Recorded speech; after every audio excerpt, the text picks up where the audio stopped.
Avez-vous déjà eu des difficultés à comprendre la Bible? Avez-vous déjà essayé de la lire, mais sans savoir comment interpréter les mots? Cela arrive à beaucoup de gens, mais la parole de Dieu nous donne une orientation claire. Dans Colossiens 3,16, il est écrit que la parole de Christ habite en vous dans toute sa richesse. Ce n'est pas seulement un conseil, mais une nécessité pour ceux qui souhaitent grandir spirituellement. Aujourd'hui, nous allons parler de la manière de lire et de comprendre la Bible de manière plus claire et plus profonde. Restez avec moi jusqu'à la fin et découvrez comment la parole de Dieu peut transformer votre vie. Dans les prochaines minutes, nous explorerons comment absorber et interpréter correctement les Écritures.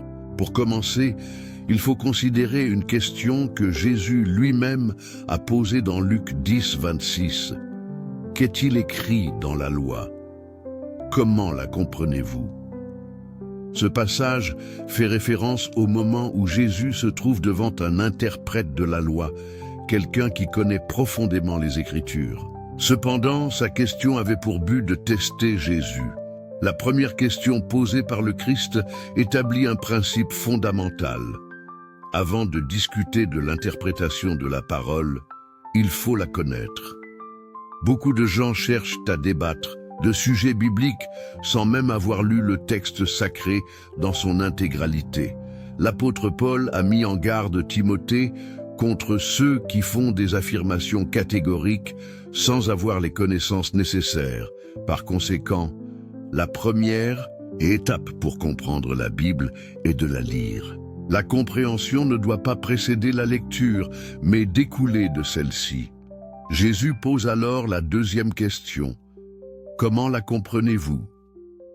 Cette question ne peut être répondue qu'après avoir assimilé le contenu biblique. La lecture doit être constante, approfondie et exhaustive.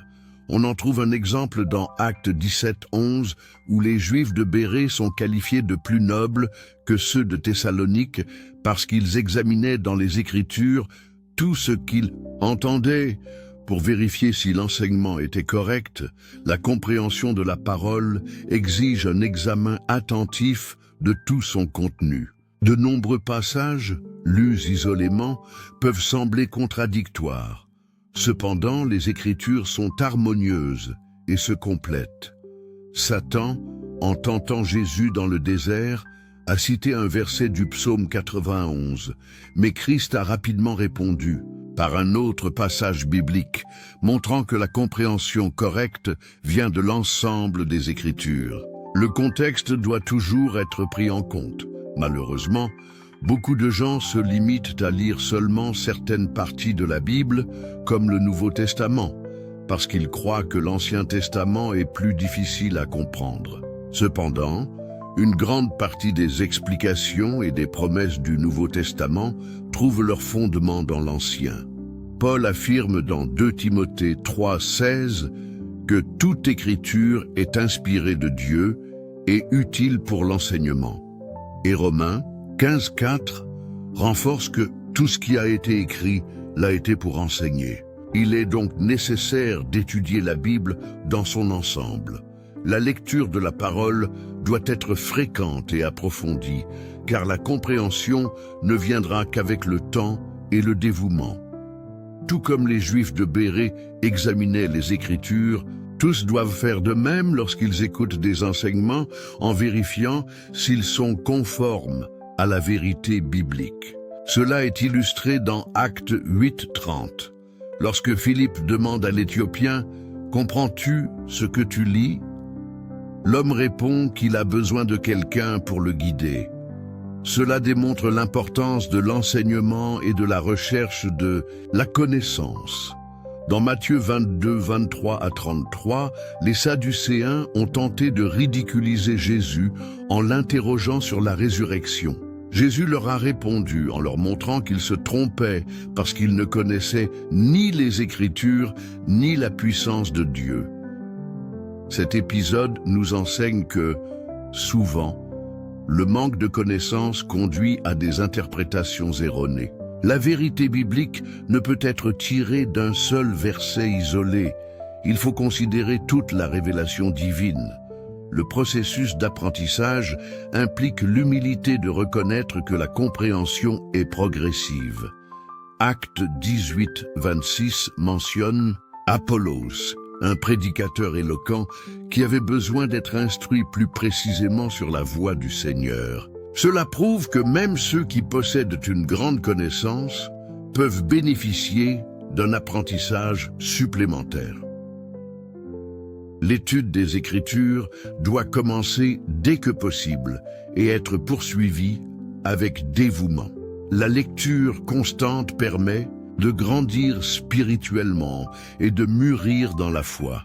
Avec le temps, la capacité d'interpréter correctement les Écritures se développe. L'objectif est de voir l'harmonie de la parole et d'éviter les interprétations erronées qui peuvent déformer la vérité. Que ce message encourage chacun à persévérer dans l'étude de la Bible. Et pour conclure, prions le Seigneur. Père bien-aimé, que ta parole habite en abondance dans chaque cœur. Donne-nous soif et faim de te connaître davantage. Ouvre notre intelligence pour que nous comprenions les Écritures et guide-nous sur le chemin de la vérité. Éloigne toute interprétation erronée et accorde-nous la sagesse de vivre selon ta volonté. Que nous soyons comme les Béréens, examinant ta parole avec diligence et discernement. Bénis chaque vie qui se consacre à cette étude et fortifie la foi de chacun. Au nom de Jésus, Amen. Si ce message a touché votre cœur, laissez un j'aime, partagez-le avec vos amis et abonnez-vous à la chaîne pour recevoir d'autres dévotions qui fortifieront votre cheminement spirituel. Que Dieu vous bénisse et à bientôt pour la prochaine vidéo.